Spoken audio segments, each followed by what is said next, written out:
An audience with 4 U.S. presidents, dinner with Rupert Murdoch, and the opportunity to pitch business ventures to American moguls such as Oprah Winfrey and Tim Cook.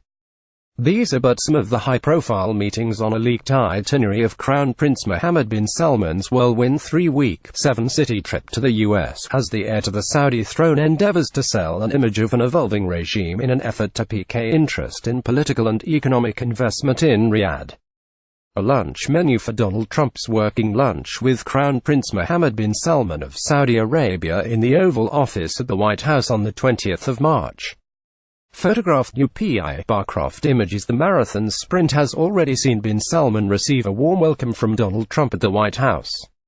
The leaked schedule, including sumac-crusted halibut with Trump and coffee at Starbucks with former New York Mayor Michael Bloomberg, sheds light on the Crown Prince's ambitions beyond Washington, with sights set on leaders spanning the tech titans of Silicon Valley to Hollywood's rich and famous.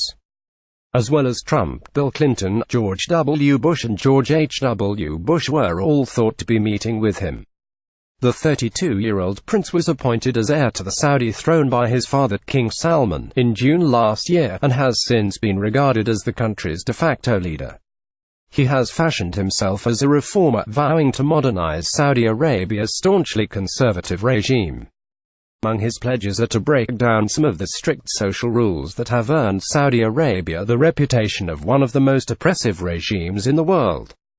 Under bin Salman's stated vision, a 35-year ban on cinemas has been overturned and women have been told they will soon be allowed to drive. And while skeptics argue the softer veneer is a smokescreen aimed at masking Saudi Arabia's continued human rights violations and aggressive posturing in the Middle East, the Crown Prince's public relations campaign appears to be paying dividends in the U.S. Mohammed bin Salman meets former New York Mayor Michael Bloomberg at a coffee shop in New York. Photograph Bandar al-Jalud, AFP, Getty Images. Generally speaking, there is a lot of interest and openness towards what Mohammed bin Salman is doing, in the sense that he's succeeded in pushing this narrative of a new Saudi Arabia, said Shadi Hamid, a senior fellow at the Project on U.S. Relations with the Islamic World at the Brookings Institution.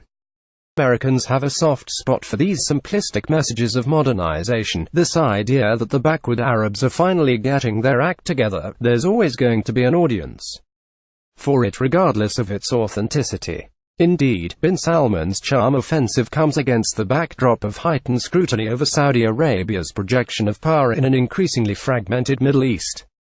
U.S. support for the Saudi-led bombing campaign in Yemen, which has resulted in a humanitarian crisis and the deaths of thousands of civilians, has been called into question and prompted a rare vote last week on reining in the president's war powers. The Senate ultimately rejected a bipartisan attempt to limit American support for Saudi Arabia's operations in Yemen on the same day bin Salman sat down at the White House with Donald Trump. Trump had boasted before the meeting that the U.S.-Saudi relationship was probably the strongest it's ever been. Mohammed bin Salman has shown a quadruped robot during his visit to the Massachusetts Institute of Technology, MIT, in Cambridge.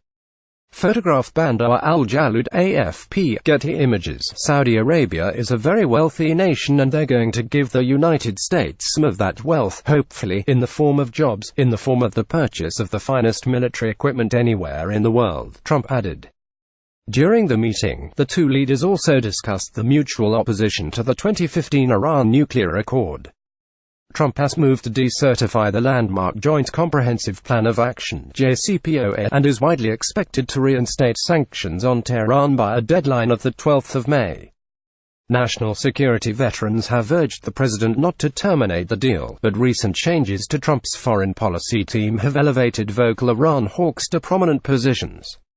Mike Pompeo, who until now has served as the director of the CIA, is poised to replace Rex Tillerson as Secretary of State, and John Bolton, a former ambassador to the UN who argued in favor of bombing Iran, will serve as Trump's new national security advisor following the departure of H.R. McMaster.